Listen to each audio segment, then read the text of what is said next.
오늘은 이사야서 5장을 보겠습니다. 이사야서 각 장은 성경의 각 권에 해당한다고 했습니다. 5장을 오늘 우리가 보는데요. 5장은 그러면 성경에 어떤 책에 해당될까요? 신명기예요.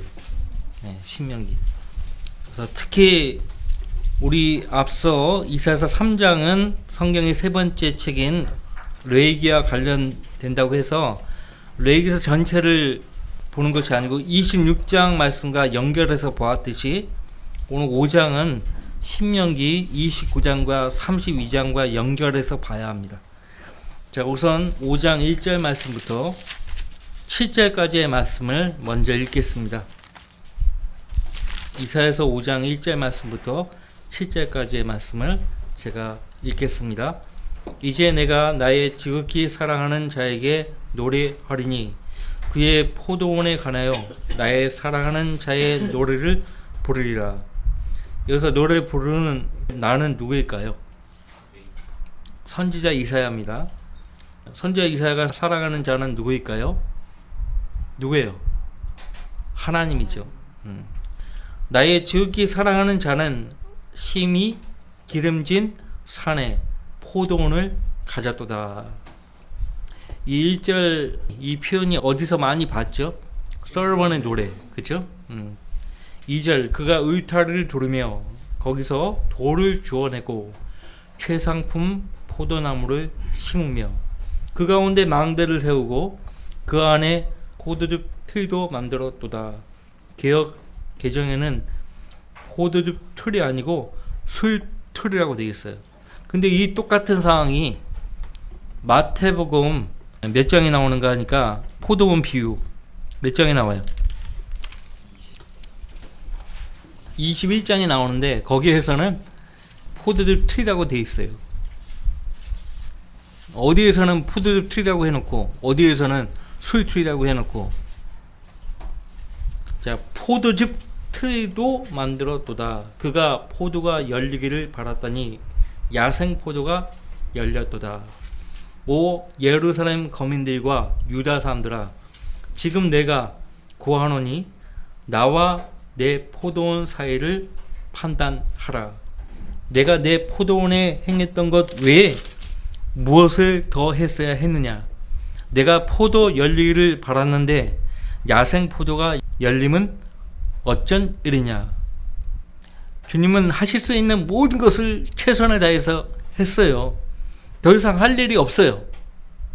예루살렘 거민들과 유다 사람들에게 무엇을 더 해야 야생 포도가 열리지 않고 최상품 포도 열매가 맺히겠느냐, 이 말씀 하시는 거예요. 5절 이제 가라. 내가 내 포도원에게 할 일을 너희에게 말하리라. 내가 거기에서 울타리를 걷어내어 먹히게 할 것이며 거기에서 담을 헐어 짓밟히게 하리라. 내가 그것을 황폐하게 두리니 가지를 치거나 가이지도 못하게 되어 찔레와 가시를 내리라. 내가 또 구름에 명하여 그 위에 비를 내리지 못하게 하리라. 만군의 주의 포도원은 이스라엘 집이요 유다 사람들은 그의 기뻐하시는 초목이라. 그가 공의를 바라셨으나 압제만이 보이며 의를 바라셨으나 부르짖음만이 보이는도다. 자, 주님께서 말씀하신 대로 3절에 나와 내 포도원 사이를 판단하라는 제목으로 제가 오늘 말씀을 전하겠습니다. 하나님께서 오늘 본문 7절 말씀에서 만군의 주의 포도원은 이스라엘 집이라고 직접 친히 말씀하신 거예요. 성경에서 포도원은 다 이스라엘 민족을 가리키죠. 예. 아까 서두에서 시작 전에 말씀드렸듯이 이사야서 5장은 성경의 5번째 책 신명기와 연관이 있습니다. 우선 신명기 29장을 잠시 이해를 돕기 위해서 보겠습니다.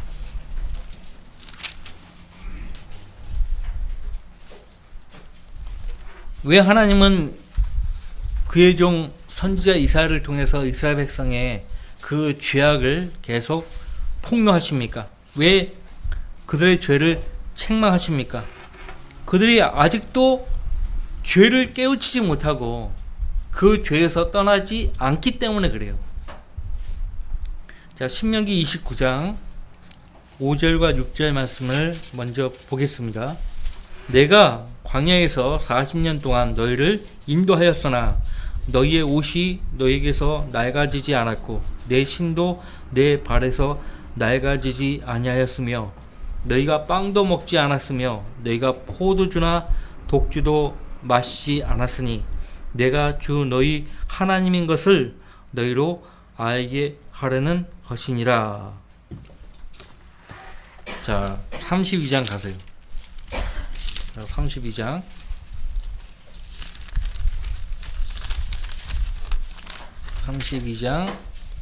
31절 말씀부터.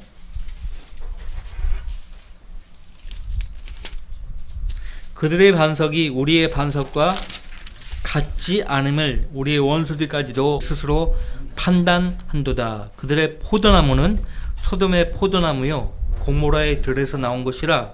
그들의 포도는 쓸개 포도니 그 송이들은 쓰며 그들의 포도주는 용의 독이요 독사들의 지독한 독이라. 이것이 내게 쌓여 있고 내 창고 속에 봉해 있지 않느냐. 복수와 보응이 내게 속해 있으니 그들의 발은 정해진 때에 실족하리라. 그들의 재앙의 날이 가까우니 그들에게 임할 이들이 속히 되리라. 이 말씀은 이사서 5장 말씀과 연관이 있어요. 왜 하나님께서 돌을 걷어내고 우타를 치고 정말 거기에다가 최상품 포도나무를 심었는데 왜 최상품 포도 열매는 나오지 않고 야생 포도가 열렸겠습니까? 문제는 누구에게 있는 것입니까? 이스라엘 백성에게 있는 것이에요. 자, 아까 우리 신명기 말씀을 보았는데요. 포도원인 이스라엘 백성을 향해서 다시 한번 속마음을 드러내신 성경이 에스겔서 15장입니다. 에스겔서 15장을 보시면은 포도나무에서는 포도 열매를 제외하고는 쓸모 있는 것은 어느 한 군데도 발견되지 않습니다. 포도나무의 존재는 포도 열매를 맺는 것이에요. 그 이상도 그 이하도 아니에요. 그것이 아니면 포도나무의 존립은 의미가 없어요. 그 포도나무가요, 열매 맺는 것 외에 인간 삶에 적합하게 쓰일 수 있는 생활 도구조차 만들어내지 못합니다. 그러니까 에스겔서 15장 3절 말씀에서 하나님이요, 그거 가지고 그릇을 걸 수 있는 못 한 개도 만들어내지 못한다라고 말씀하고 있어요. 그러니까 무슨 말이에요? 이스라엘 백성이나 지금 주님의 자녀들이나 하나님께서 사용을 받지 않으면 아무 쓸데가 없다는 거예요. 땔감으로도 적합하지 않다고 말씀하십니다. 포도나무 실제 잘 안 탑니다. 안 타요. 만약 그 불에 태워질 때요, 양 끝에서부터 타들어가기 시작하고요, 중간은 나중에 타요. 보통 나무는 양 끝이든 중간이든 타버리잖아요. 포도나무는 양 끝만 가늘기 때문에 가는 부분부터 타는 거예요. 쓸모가 없다는 거예요. 아무짝에도 쓸모없이 되어버린 포도나무와 포도원에 대해서요, 하나님께서 최종 결말을 선언하세요. 이 이사서 5장은요, 단순한 비유가 아닙니다. 이스라엘 백성에 대한 하나님의 엄중한 심판을 말씀하고 있어요. 그런데 포도나무가 다른 나무들보다 월등한 점이 있다면요, 그것은 먹음직스럽고 탐스러운 포도 열매들에 있어요. 그것을 얻는다는 데 있죠. 성경에서 이 포도 열매야말로 하나님과 사람들을 기쁘게 하는 것이라고 말씀하고 있어요. 대표적으로 시편 104편 15절 말씀 보시면, 사람의 마음을 기쁘게 하는 포도주와 사람의 얼굴에 윤기를 나게 하는 기름과 사람의 마음에 힘을 돋우는 빵을 주신다라고 했어요. 하나님이 사람의 마음을 기쁘게 하는 포도주를 주신다고요. 이 포도주는 포도 열매에서 나오는 거예요. 그런데 오늘 본문 이사서 5장에 보면은 하나님께서 최상품의 포도 나무를 심었는데 거기서 온전한 포도 열매는 나오지 않고 야생 포도가 열린다는 거예요. 야생 포도 보면은 그 알맹이가 작죠. 먹을만 하지 않아요. 쉬어요. 달지 않아요. 자, 여러분들 이스라엘 백성을요, 아브라함 때부터 약속하신 그 약속의 땅, 가나안 땅은요, 적합한 땅이었어요. 이스라엘 백성에게만 적합한 땅이에요. 한국 사람도 아니에요. 러시아도 아니에요. 터키도 아니에요. 이스라엘 백성에게만 그 땅이 적합한 땅이에요. 왜? 하나님이 그 땅을 주기로 맹세하셨기 때문에 그래요. 그래서 그 땅으로 들어갔는데 그 백성에게서 아무런 열매를 얻지 못하신 거예요. 자, 여러분이 농부라면 어떨까요? 1년 동안 정말 땀 흘려서 고생했는데 아무런 열매가 나오지 않았어요. 상품성이 없는 열매만 나왔어요. 장사도 못하죠. 내다 팔지 못하잖아요. 얼마나 속이 타겠습니까? 그러니까 지금 여기 5절 말씀부터 보시면은 이제 가라. 내가 내 포도원에게 할 일을 너희에게 말하리라. 내가 거기에서 울타리를 걷어내요. 울타리 걷어내고 먹히게 할 것이며. 왜 울타리를 칩니까? 포도원에 여우나 이런 것들 와가지고 못 먹게 할 목적으로 울타리를 치는 거 아니에요. 근데 걷어내겠다는 거예요. 그래서 먹히게 할 것이라는 것이에요. 거기에서 담을 헐어 짓밟게 하리라. 예수님 당시에 예수님도 헤롯을 보고 뭐라고 했어요? 여우에 비유했어요. 포도원의 여우라고 그렇게 말씀하셨어요. 여우가 그렇게 못된 짓을 하는 것이죠. 자, 6절 내가 그것을 황폐하게 두리니 먹히게 할 것이고 짓밟히게 하실 것이고 황폐하게 두겠다 말씀하십니다. 이스라엘 민족이 외세의 침략을 얼마나 많이 받았습니까? 721년에 결국에는 아시리아에 최종적으로 북이스라엘은 사로잡혀 가버리잖아요. 그 전부터 536년부터 계속 외세의 침략을 받은 거예요. 시리아, 그죠? 아시리아 계속 침략을 받은 거예요. 결국에는 721년에 열집하는 아시리아에 다 사로잡혀 가버려요. 그걸 보고도 남유다 왕국은 교훈을 얻지 못하는 거예요. 그래서 하나님이 똑같은 시대에 호세아 선지자도 같이 활동했거든요. 이사야서 1장 1절과 호세아서 1장 1절 말씀 보시면 동시대의 사람이에요. 동시대에 활동했어요. 그래서 내용이 호세아서와 이사야서가 내용이 거의 일치합니다. 여러분들 그 호세아서 거기 14장 보세요. 어제 우리 공부했죠? 호세아서 14장 4절. 중요한 건 뭐예요? 그 백성과 하나님 사이의 관계예요. 우리와 하나님 사이의 관계가 무엇보다 중요하잖아요. 우리가 주를 떠나서 어떠한 열매를 얻을 수 있겠습니까? 하나님 말씀하십니다. 내가 그들의 타락을 치유할 것이요 내가 그들을 마음껏 사랑하리니 이는 내 분노가 그로부터 돌이켜졌음이니라. 14장 8절 말씀에서 나에게서 내 열매가 얻어진도다. 호세아서 14장 8절 말씀에서 나에게서 내 열매가 얻어진도다.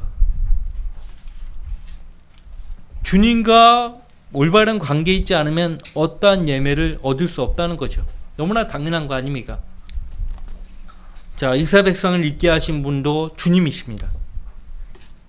그들로 살게 하신 분도 주님이십니다. 근데 왜 그 주님을 떠납니까? 왜 떠나는 것이에요? 이스라엘 백성이 온갖 미혹을 받은 거예요. 미혹을 받을 만큼 연약한 자들도 아니었어요. 자, 몰랐으면 하나님께서 그 백성을 가르칠 목적으로 하나님이 자신의 종을 보내시는 거예요. 아침부터 자신의 종 선자들을 보내시는 거예요.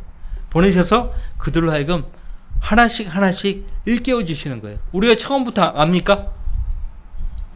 부모님으로부터 배우고 학교 선생님으로부터 배우고 그래서 깨우치는 거죠.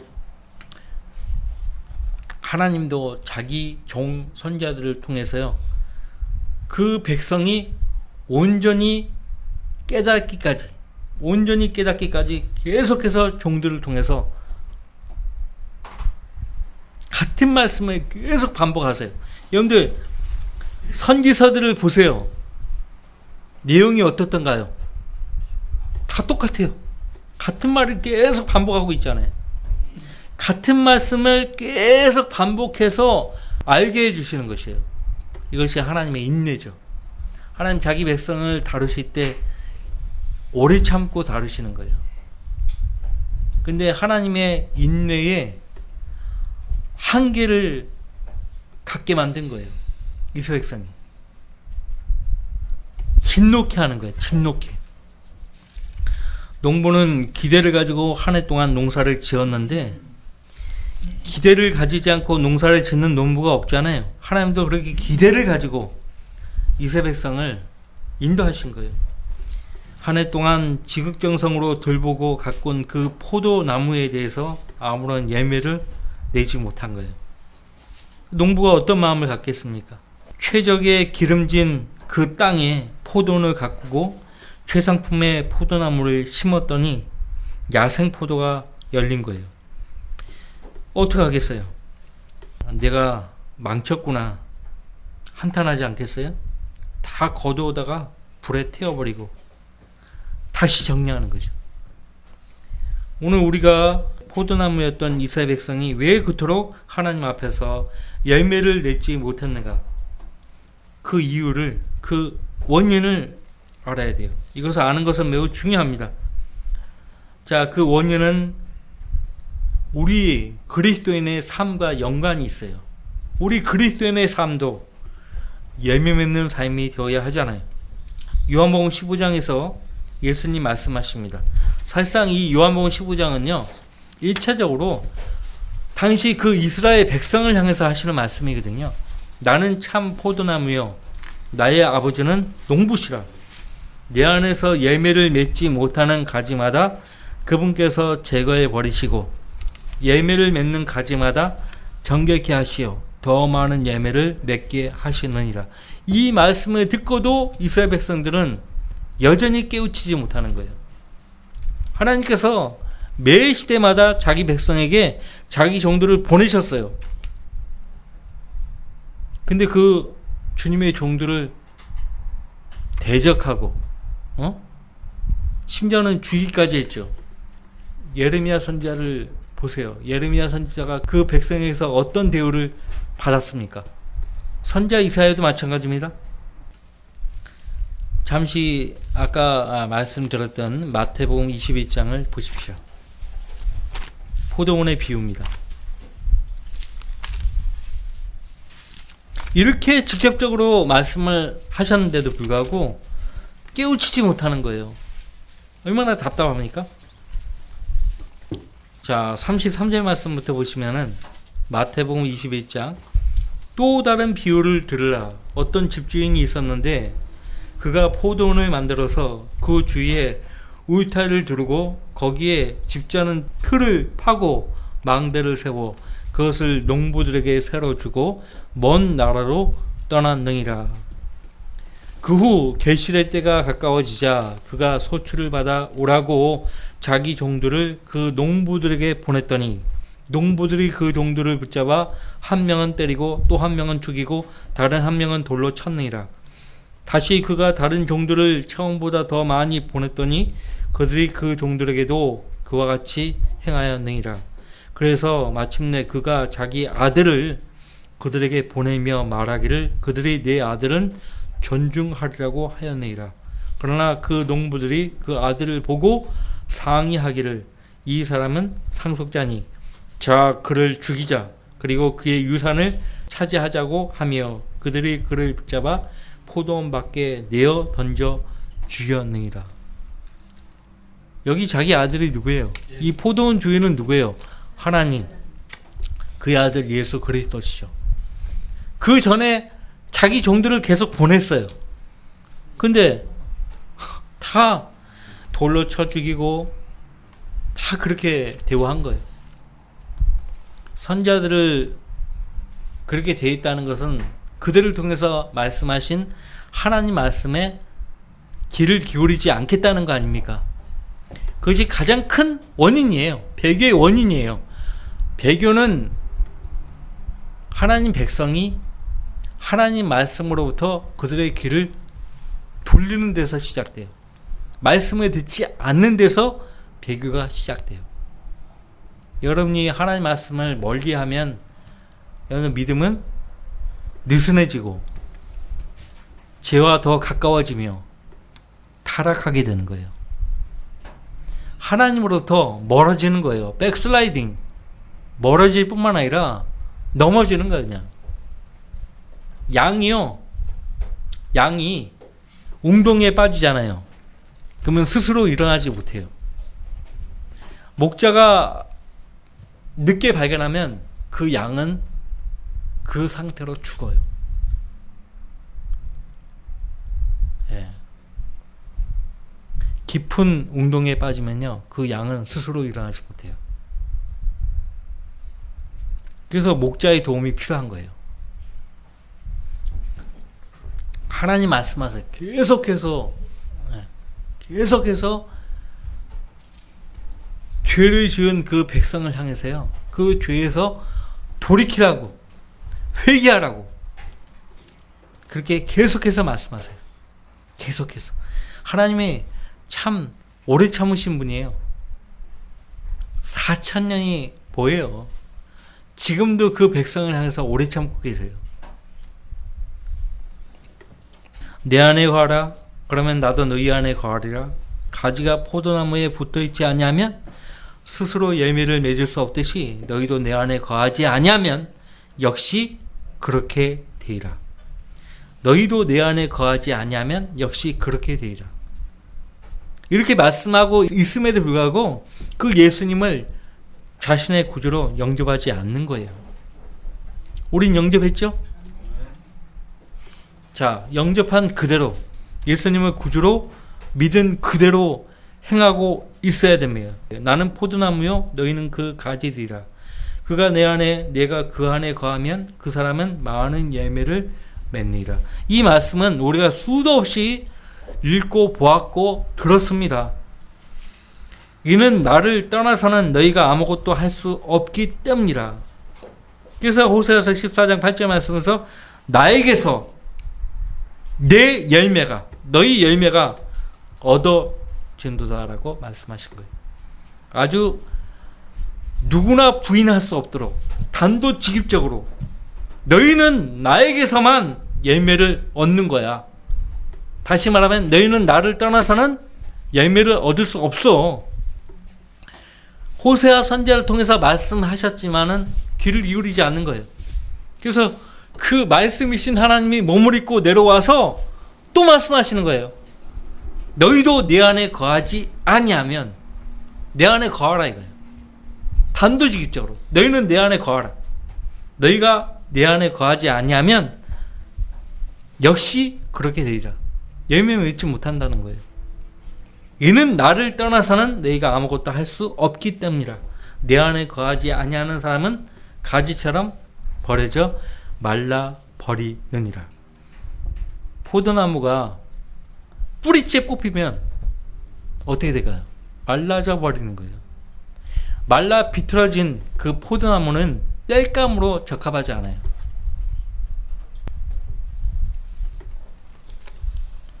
뿌리에 진액이 다 사라진 그 포도나무의 나뭇가지는 불에 타지도 않아요. 아무짝에도 쓸모가 없어요.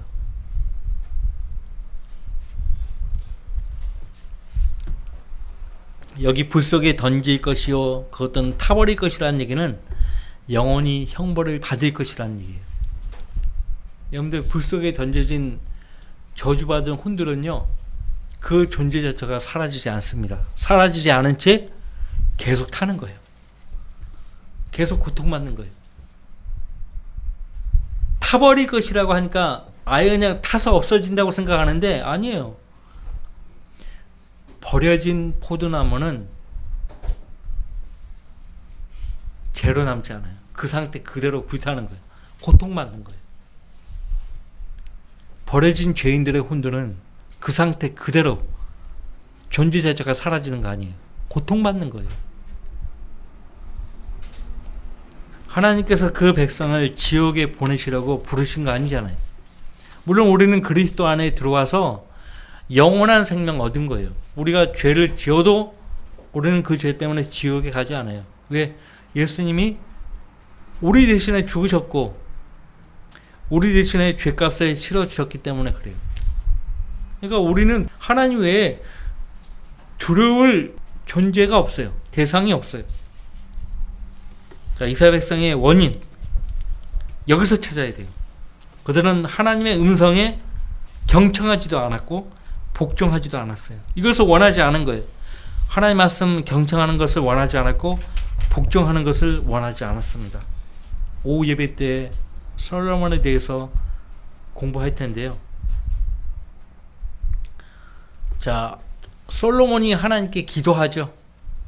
그 기도가 주님을 기쁘시게 했다라고 했어요. 하나님께서 그가 기도한 대로 또 거기에 더해가지고 재물, 영예 주신다고 약속하셨어요. 근데 뭐는 조건을 붙였어요.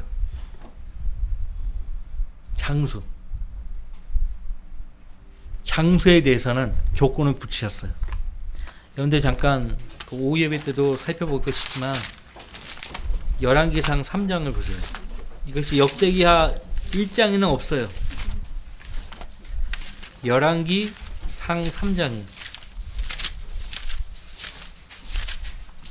우리가 성경 전체를 살펴보면 가장 중요한 것, 하나님께서 자기 백성, 자기 성도들에게 가장 중요시하고 강조하시는 부분은 바로 그 백성이, 그 자녀가 하나님의 말씀에 경청하고 복종하는 것을 가장 우선시하는 것을 우리가 발견하게 돼요. 자, 열왕기상 3장에 보시면은 12절 말씀부터 보라 내가 내 말대로 하였으며 보라 내가 너에게 현명하고 명철한 마음을 주었으니 내 이전에도 너와 같은 자가 없었으며 내 이후에도 너와 같은 자가 일어나지 아니하리라. 하나님께서 그 앞전에 사울왕과 다윗왕에게 주시지 않은 왕의 위엄을 솔로몬에게 주셨고 또 여기 3장 12절 말씀 보시니까 현명하고 명철한 마음을 솔로몬 왕에게 주신 거예요. 13절 내가 또한 내가 구하지 아니한 재물과 명예를 내게 주었으니 솔로몬은 오직 백성을 판단할 수 있는 분별력과 명철을 주옵소서라고 기도했거든요. 근데 그가 구하지 아니한 재물과 명예를 주었다라고 말씀하셨고요. 내 평생에 왕들 중에 너와 같은 자가 없으리라. 근데 14절은 조건이에요. 14절은 장수인데 장수. 자, 내가 내 아버지 다윗이 행한 것처럼 내 길로 행하여 나의 규례와 나의 명령을 지키면 내가 내 날들을 늘려주리라 하시더라. 근데 솔로몬은 제 나이 때 죽었어요. 60도 안 돼서 50대 중반에 죽었어요. 그러니까 왜 솔로몬이 50대 중반에 60도 안 돼서 죽었을까요? 이 지금 14절 말씀대로 아버지 다윗이 행한 것처럼 하나님의 길로 행하여 하나님의 규례와 그분의 명령을 지키지 않은 것이에요. 하나님이 가장 중요시 여기는 것이 무엇이라고요? 그분의 백성, 그분의 자녀들에게 가장 중요시 여기는 것이 뭐예요? 그분의 말씀에 경청하는 것, 복종하는 것. 사울왕이 이를 그르치잖아요. 하나님이 주의 선지자 사무엘을 통해서 복종하는 것이 희생제보다 낫다라고, 경청하는 것이 순양의 기름보다 낫다고 그렇게 가르치잖아요. 경청하는 것, 복종하는 것, 무엇보다 하나님이 원하시는 것이에요. 하나님 뜻이에요. 근데 가만히 보면 이스라엘 백성들뿐만 아니에요. 오늘날 모든 하나님의 자녀라고 하는 사람들을 보면은 하나님 말씀에 잘 귀를 기울이지 않는 것이에요. 경청하지 않아요. 복종하지 않아요. 경청해야 복종하죠. 하나님 말씀에 잘 귀를 기울여야 복종하는 거예요. 듣지도 못하는 그 명령을 어떻게 지킵니까? 이 열왕기상 3장 14절 말씀은요, 같은 상황을 다루고 있는 역대기야 1장에 없어요. 없어요. 이따 오후 예배 시간에 살펴보겠습니다. 자, 다시 이사야서 5장으로 돌아오셔서, 이게 굉장히 중요한 부분입니다. 자, 그러니까 하나님의 음성에 경청하지도 복종하지도 않은 거예요. 원치 않았던 거예요. 그러면서도 그들에게는 열성만 강했죠. 바오사도 당시에도 열성이 그렇게 지나칠 정도였어요. 근데 바오사도가 지적했듯이 진리의 지식과는 관계없는 열성이었기 때문에 하나님의 진노 가운데만 있었던 것이에요.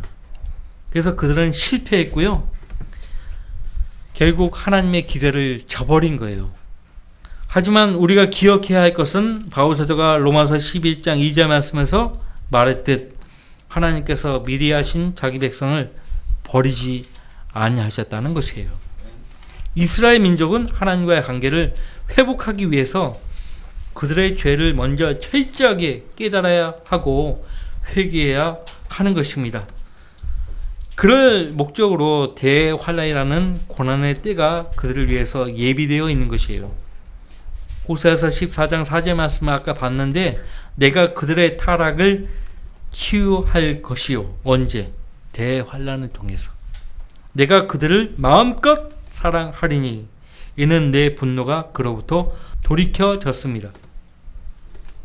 회개하면요, 하나님께서 벌하시겠다고 하시는 그 진노에서 그냥 멈추시는 거예요. 하나님께서 아합을 제거하시겠다고 하시니까 아합이 그 말씀을 듣고 어떻게 했다고 했어요? 겸손해졌다고 했어요. 굵은 베옷을 두르고 제에 앉아 회개한 거예요. 금식한 거예요. 그리고 발걸음을 조심스럽게 한 거예요.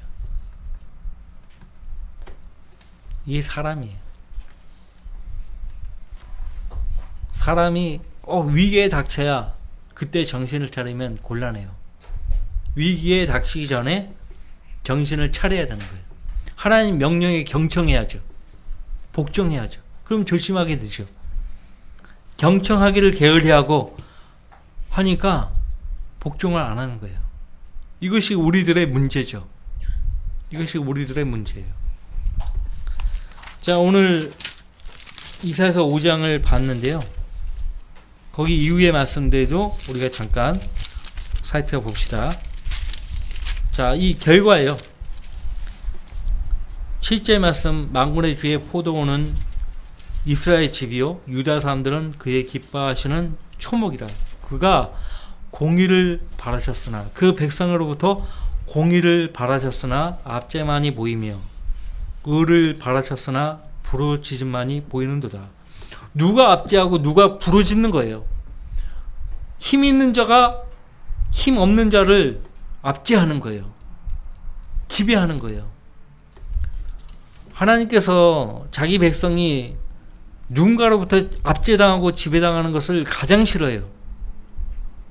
그래서 심지어는 신약교회 시대의 목자들에게 당부하기를 지배하려 하지 말고 라고 했어요. 오늘날 목사들은 그 말씀을 어기고 있죠.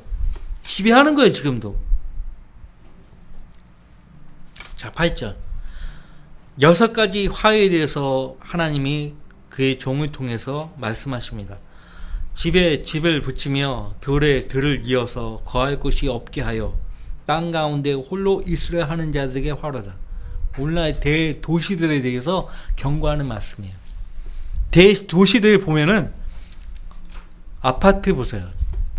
언제부터인가 주상복합 아파트. 그 안에서 모든 걸 다 해결하죠.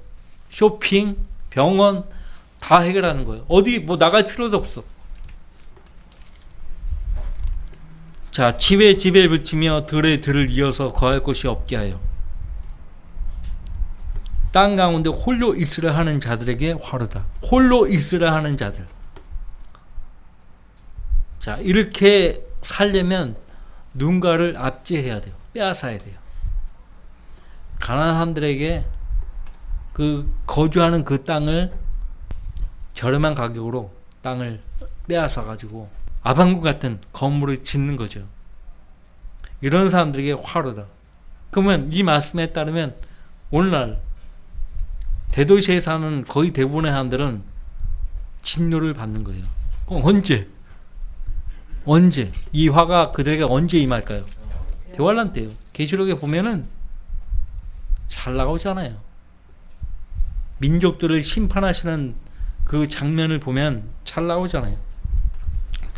9절. 만군의 주께서 내 귀에 말씀하셨도다. 진실로 많은 집들이 황폐하리니 크고 아름다울지라도 거민이 없으리라. 정확하지 않습니까? 크고 아름다운 많은 저택들을, 호화 저택들을, 주상복합 아파트들을 많이 세운들 결국 황폐하게 될 것이고 거기에 사는 거민은 없게 될 것이라고 말씀하고 있어요. 자, 무엇보다 이 말씀은 이스라엘 백성에 대해서 하시는 말씀이에요. 정령 10에어커의 포도원에서 10에어커 한 사람이면 12평이에요. 12평의 포도원에서 한 밭에 소출을 내고, 한 밭은 질량을 재면 고작 16kg예요. 16kg. 그러니까 2마리예요. 2마리 정도. 한 마리 2말 할 때 그 2말. 2말 그걸 재면은 16kg 정도 나오거든요. 아니 12평의 포도원에 겨우 2말밖에 안 나온다는 거예요. 그 다음에 한 호멜의 씨앗이 한 에바를 내랴. 한 호멜은요 22마리예요. 176kg 정도 돼요. 22말. 22말의 씨앗을 뿌렸는데 한 에바만 나오는 거야. 한 에바가 한 밭과 같아요. 2말밖에 안 나오는 거예요. 한 에바는 2말, 16kg밖에 안 나오는 거예요. 176kg의 씨앗을 뿌렸는데 고작 거둬낸 게 16kg. 그러면 뭐 농사해야 돼요? 안 해야 돼요? 이런 땅에다가 또 다음에 농사 지을 마음이 생길까요? 안 생길까요? 안 생기지.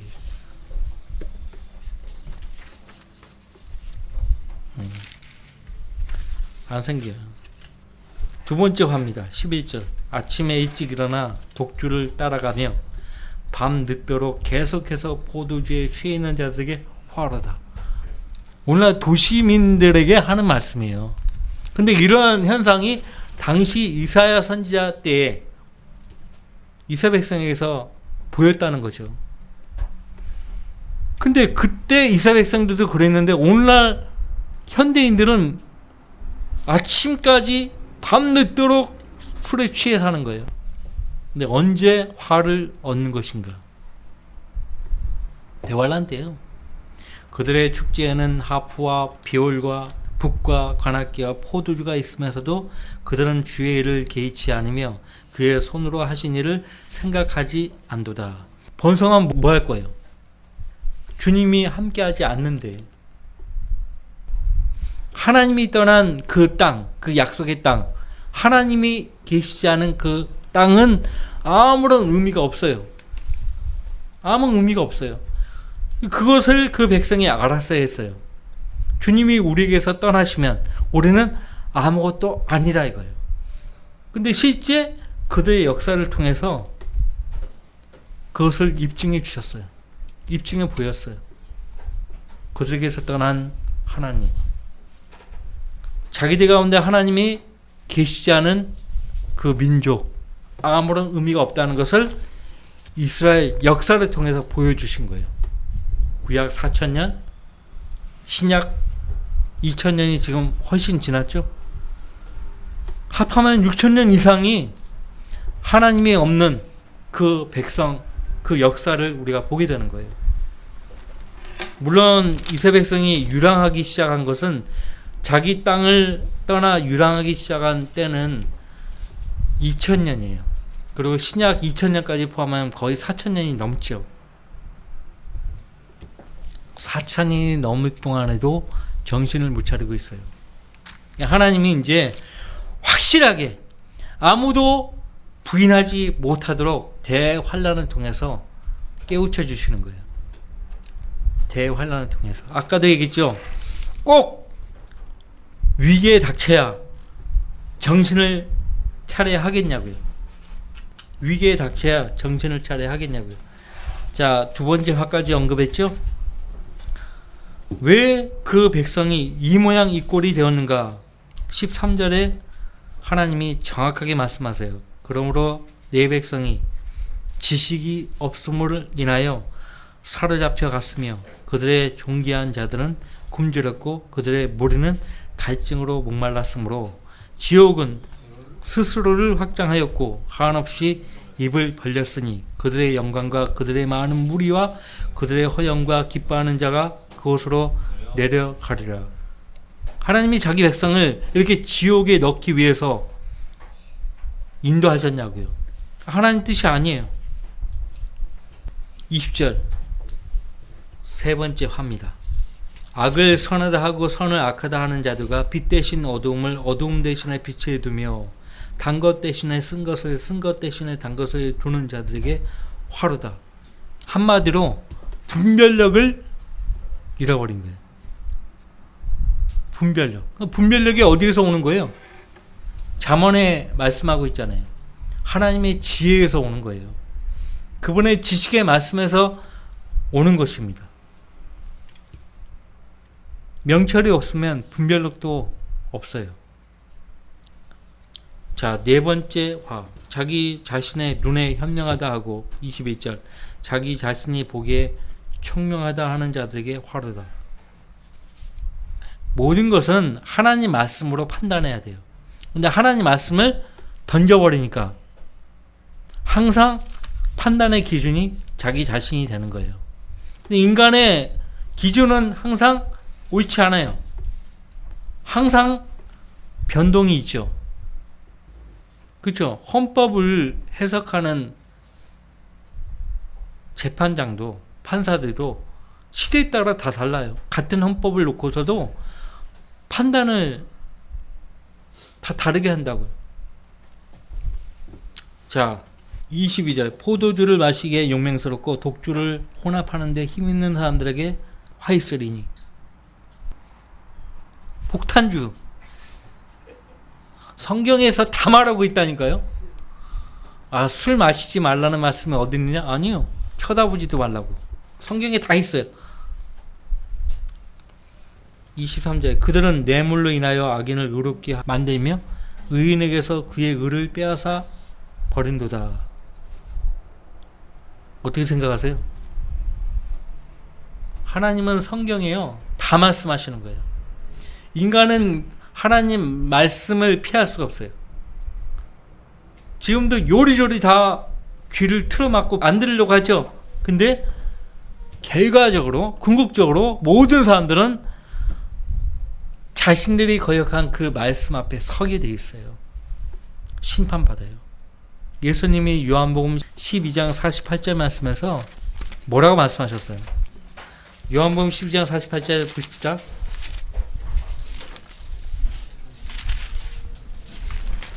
결국에는 모든 사람이요 예수 그리스도 앞에 서게 돼 있어요. 대환란을 통해서 유대인들도 이스라엘 백성들도 하나님의 심판을 받는 거예요. 나를 거절하고 내 말들을 받아들이지 아니하는 자는 그를 심판할 리가 있으니 곧 내가 말한 그 말이 그를 마지막 날에 심판하리라. 이해 없어요. 모든 사람은 하나님 그의 아들 예수 그리스도께서 하신 그 말씀을 맞닥뜨려야 되는 거예요. 맞닥뜨려. 여러분들도 구원받은 이후에 삶 가운데 하나님 말씀에 귀를 기울이지 않고 무시하고 경청하지 않았다면 그리스도의 심판석에서 너는 왜 그 말씀들을 주의하지 않았냐에 대해서 설명을 해야 될 거예요. 우리 자신이 하나님 앞에 나아가 설명을 한다고 돼 있어요. 자신에 관해서 설명을 한다고 돼 있어요. 피할 수 없어요.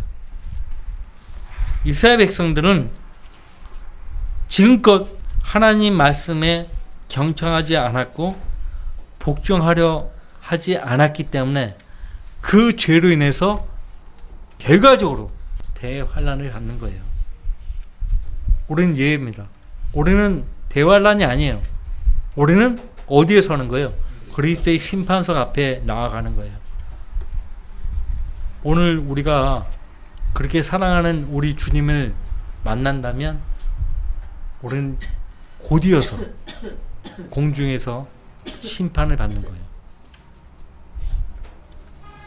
자, 그것을 알면서도 여러분 원하는 대로, 여러분이 기뻐하는 대로 살겠습니까? 우리 오전 성경 공부 시간에 배웠잖아요. 우리 가운데 아무도 자신을 위해서 사는 사람이 없다고 했어요. 우리 모두가 다 주님을 위해서 살아야 마땅해요. 안 그래요? 주님을 위해서 살아야 마땅합니다. 우리 그리스도인들 가운데 여전히 자기를 사랑하는 사람이 있으면 곤란해요. 이런 말씀들을 계속 들으면서도 자기 사랑을 포기하지 않는 분들이 있으면 곤란해요. 왜 그가 하나님께 경배하지 않는가? 왜 그가 하나님의 명령을 거역하는가? 원인은 딱 한 가지예요. 자기를 너무나 사랑하기 때문에 그래요. 그래서 주님의 다른 사람들은요, 첫 번째 조건이 뭐예요? 자기를 부인하는 거예요. 그리고 날마다 자기 십자가를 지는 거예요. 그런 사람만이 주님에 따르는 거예요. 왜 우리 주변에 왜 많은 사람들이 주님을 신실하게 따르지 않는 것인가? 원인은 거기에 있는 거예요. 자기를 하나님보다 주님보다 더 사랑하는 것이에요. 이 때문에 바울 사도가 고린도전서 마지막 장에 성도들에게 써서 보냅니다. 누구든지 주 예수 그리스도를 사랑하지 않는 자는 저주를 받으리라. 주님께서 오실 때 저주받는 거예요. 바울 사도가 한 말에 그 의미를 이제 알겠죠. 저주받는 성도가 있으면 곤란해요. 그 저주라는 것은 지옥에 간다는 것이 아니라 그리스도 앞에서 받을 상이 없다는 거예요. 이 땅에 살면서 그리스도를 위해서 자기가 추구해왔던 모든 것들을 다 손실로 여기고 버릴 수 있는 성도만이 이 땅에 살면서 그리스도를 얻을 수 있고, 더 나아가 그리스도의 심판석에서 그 때문에 상을 받는다는 거예요. 주님은 여러분들의 개개인을 위해서 상을 준비해 두고 계세요. 상을 딱 준비해 두고 계시는데 아슬아슬한 그 상황에서 상을 놓치는 그 행동을 보시는 거예요. 얼마나 안타깝겠습니까? 열매 없는 삶은 비극이에요. 많은 사람들이 우리 주변에 열매 없이 살아가요. 근데 그 비극이라는 걸 모르고 살아가요. 그것이 더 안타깝죠. 비극이에요. 그런 비극을 원하는 성도들은 아무도 없어요. 원치 않다면, 자, 지난 한 주 동안에 살아온 여러분의 삶을 한번 더듬어 보십시오. 하나님 말씀에 경청하기를 기뻐했고, 또 하나님이 깨우쳐 주신 그 말씀대로 복종하기를 기꺼이 원하는가 살펴보세요. 다 같이 기도합시다.